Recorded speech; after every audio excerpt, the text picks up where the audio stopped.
Today I'm going to show you how to dehydrate bone broth so you can take it with you on the go when you leave your house and to also be able to store in your pantry to free up some space in your freezer and fridge. Hi sweet friends, I'm Mary and welcome to Mary's Nest. I'm a former New York City girl, now living the simple life with my sweet husband here in the Texas Hill Country. And this channel is all about cooking from scratch, living naturally, and creating a cozy home. So if you're like me and you want to live the simple life no matter where you live, be sure to subscribe to my channel and click on the little notification bell below. That'll let you know every time I upload a new video. Well, I'm in the throes of making some beef bone broth, and I also have lots of beef bone broth in my fridge. And I thought that this would be a good time, and the reason I have a lot is because I'm working on the video for the perpetual bone broth that a lot of you had asked about, and you want to see it during the various stages and what the gelatinousness, if that's a word, is at each stage. And so don't worry, I'll definitely be filming an update on all of that. But in the interim, I thought this would be a really good time to dehydrate some bone broth. And then I can put it on my pantry shelf. I'm assuming it'd be shelf stable for a few months. You know, I'll do the vacuum pack with the jar and pull out all the air and so on and so forth. But I also thought that it would be really nice to be able to make dehydrated bone broth so that when I'm on the go and I leave the house, I can take some with me, as that would have come in very handy. A couple of weeks ago, we were traveling quite a bit and we're in Arizona, and I thought, wow, how nice it would have been if we had some dehydrated bone broth and could just put some in a mug in the morning, add hot water, and enjoy our bone broth. So that got me thinking, I'm going to dehydrate it. Well, I have an Excalibur dehydrator, and it's a square frame like this, and then it comes with a mesh sheet like this. Now obviously that wouldn't work for trying to dehydrate bone broth. Now it also has silicone sheets that you can put on top, and you may recall I used that when we dehydrated the vegetable bouillon, which you all inspired me to do, and it worked out great. And I'll link to that video in case you want to watch that, and I'll also link to it in the description below. But I am concerned that if I use the silicone sheets, there's the chance that the bone broth, unless maybe if I was right there at the dehydrator in a very steady hand, might be able to get it to stay on the silicone sheet. But I'm not sure about that, and I don't have the steadiest hand in the world. And once I've warmed my bone broth, now this is very gelatinous. This is actually my third batch of perpetual bone broth, but it's heated up now, so it's of the watery content. But I'll show it to you in a future video where I have it that it's chilled and you can see the level of gelatinousness. I don't know if that's a word, but I think that if I put it on cold, that would work, and just try to spread it out best I can with a knife, something like that. I started thinking about that after I warmed it up, and I think that'll work, and we will definitely try that in a future video where we dry it in its gelatinous form. But what I thought was, since I've warmed it, these are the fruit roll-up sheets that come with the, is it pronounced Sultan? The Sultan dehydrator. There's a lot of different brands. They're the round type dehydrators. And keep your eyes, if you want a dehydrator, and those work very well, keep your eyes open for them, because I've seen a number right after Christmas, practically brand new at places like Goodwill. So keep your eyes open for those if you're looking for one. But these are the fruit roll-up sheets that came with the Sultan dehydrator. Sometimes you can just find them like this, sold kind of tied together, a bunch of them at Goodwill. But I understand you can also order these online, just separate as like replacement parts or additional fruit roll-up sheets for your dehydrator if you have one of these round ones. But I got to thinking this would work very well to try to dehydrate the bone broth when it's in its liquid state, because it has a little lip. So what I'm going to do is I'm just going to put it right on top of my Excalibur tray, and then I'm going to pour it.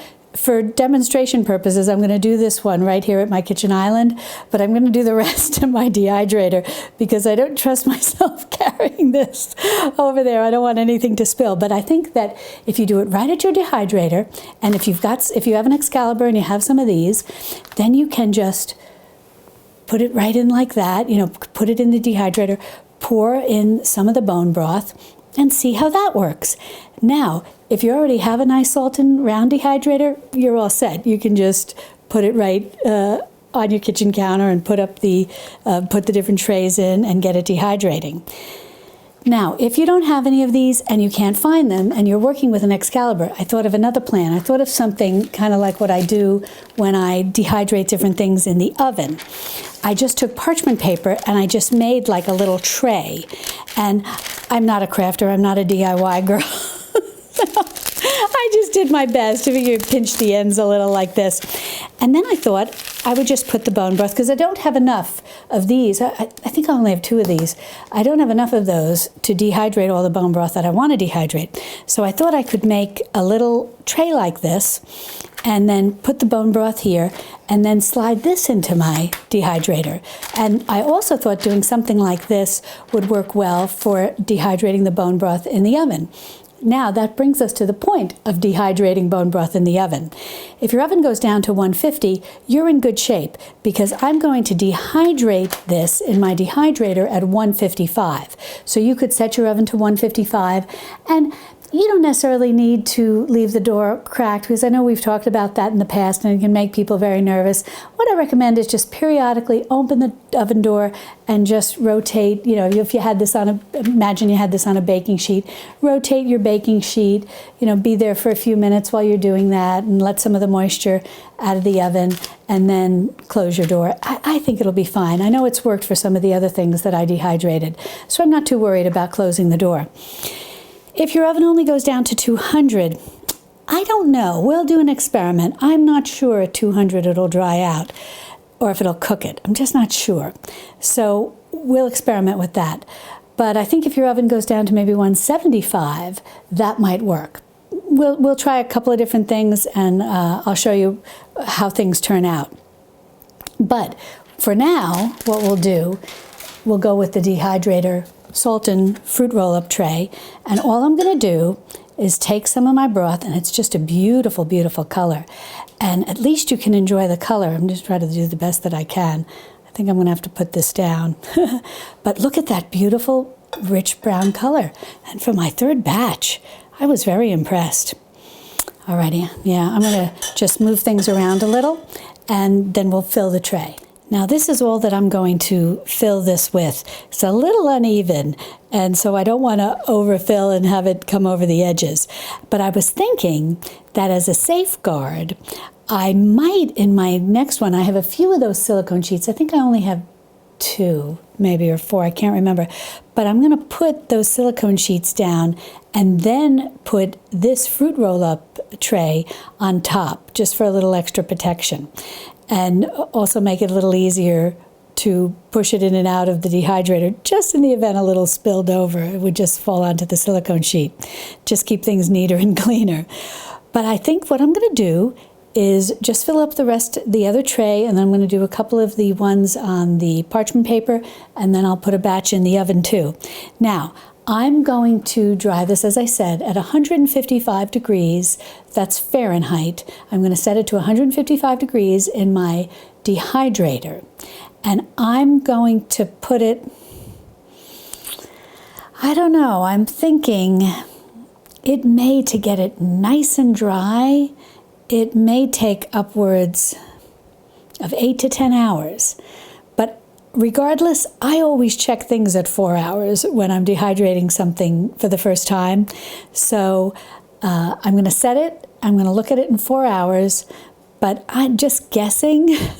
I'm thinking maybe 8 to 10. I want to make sure that it's thoroughly dry.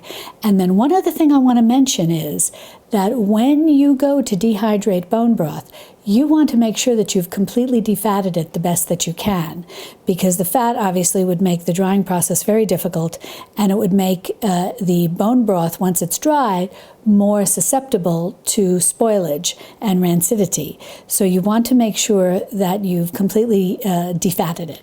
Well, I'm going to go ahead and put this in the dehydrator, and when it's all dried, I'll come back and I'll show you how everything looks, and then I'll show you what the next steps we take to make it very portable, to take with you on the go, or to store it in your pantry.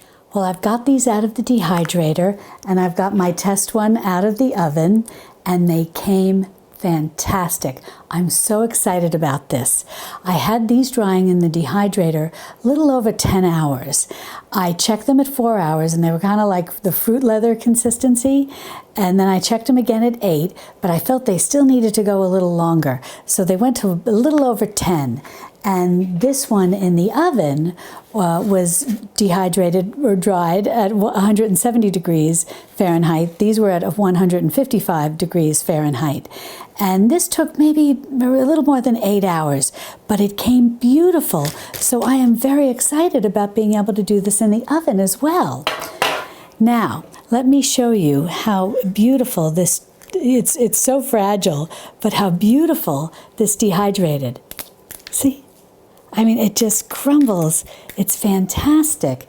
And now let me move these out of the way, and then I'll show you the one that came from the oven. It's the same way. Look at this. Beautiful. Look at that. Wonderfully dry. And even these slightly thicker pieces, perfectly dry. So whether you have a dehydrator or just an oven, you can definitely dry bone broth. So I just want to go over some specifics with you. Each one of these trays, I know this is going to be amazing to believe, but each one of these trays had 1 cup of broth. So the 4 trays are equivalent to 4 cups of broth.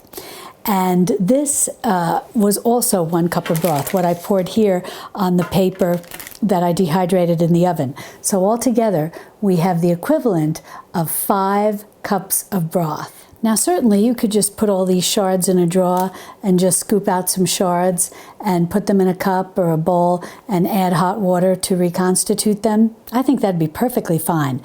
But what I'm going to do is I'm going to whirl them in one of these little blenders, and then I'm going to store the powder in a jar. And then I'm just going to scoop out a teaspoon or whatever of the powder, put that in a mug, and add hot water.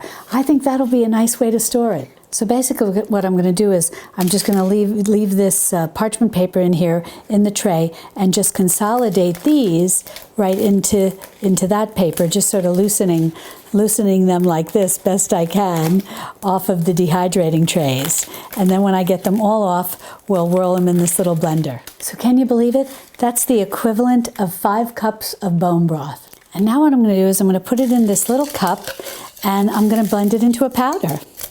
Alrighty, well, I've got this filled, and I think you could do this in anything, probably a regular blender or one of those little coffee grinder, spice mill type things, or probably even one of those little mini chop things. I think all of those would work.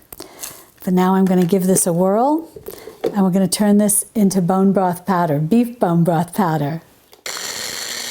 My goodness, it smells delicious. Look at that. 5 cups of bone broth. I can't believe it. This would be fantastic to take camping or when you're traveling. It's so versatile, and it takes up basically no room at all in your pantry. Now what I'm going to do is I'm just going to put this in a measuring cup, because I want to see exactly how much we got, and then we can figure out how much we would use to reconstitute it to get 8 ounces or a cup of bone broth, since I used each one of those trays had 1 cup and the measurement 1 cup, 8 ounces. So I had 4 of the dehydrator fruit roll-up trays and then 1 in the oven, and so that was a total of 5 8-ounce cups. So let's see about what does this measure at. So it's exactly 1/3 of a cup. So we've got 5 liquid 8-ounce cups of bone broth down to 1/3 of a cup of powder. And this is amazing when you think about it, because you see people sell those big canisters, and they're very expensive, of bone broth and gelatin and this, that, and the other thing. Here, you're making your own bone broth, and remember, you can do your perpetual bone broth, so you're going to be reusing those bones over and over again. And then you're going to have your bone broth to drink, but if you want to dehydrate it now, you can, and you can take it camping, you can take it traveling, you take it to the office with you, so that you can always have your gelatin and your collagen, or the collagen is what makes the bone broth gelatinous. And you've got all the amino acids, all the vitamins and minerals. I think this is terrific. I'm so happy about this. So 1/3 cup. So now I got to do the math and figure out if I divide that into 5, divide it by 5, how many teaspoons that would be for each serving. So I had my husband, the smart engineer, help me with the math. But there are 5 tablespoons and 1 teaspoon in 1/3 cup. So in order to reconstitute this to get an 8-ounce mug, you'd need a little more than a tablespoon, because we have to divide that teaspoon up by 5. So I would just try to take, a little bit of a rounded tablespoon, put that in a mug, add in my hot water, add in a little sea salt, and you're perfect. I think this is just a really wonderful thing. I am so happy we were successful dehydrating this, and we can do it in the dehydrator, or we can do it in the oven. So if you do it in the oven, remember, about 170 degrees, and it's going to take a good long while, maybe about 8 hours. Oh, and by the way, I didn't crack the door or do anything like that. I just checked on it periodically and rotated the tray. That was it, or the jelly roll pan, or the cake pan. And I just moved that around in the oven. And I did these small amounts because I could put a lot more trays in the dehydrator, and I also have more racks that I could use in the oven. But since this was an experiment, I just started small, but an excellent experiment, and I plan on doing more of that. But anyway, so 170 degrees on the baking sheet with the parchment paper, about 8 hours or so. And in the dehydrator, maybe a little more than 10 hours. I think it's going to depend on what exactly the size of the rimmed jelly roll pan you're using, a dehydrator pan, and how much you pour in. I could have probably fit more than a cup of the broth on, but I was very nervous about it spilling and whatnot. So you're kind of going to have to play that by ear. And in the dehydrator, that was 155 degrees Fahrenheit was what I set it at, and it took a little more than 10 hours. So I hope you'll give this a try. If you'd like to learn more about bone broth, be sure to subscribe to my channel, and then click on this video over here where I show you how to make bone broth, beef bone broth, from start to finish. And I'll see you over there in my Texas Hill Country kitchen. Love and God bless.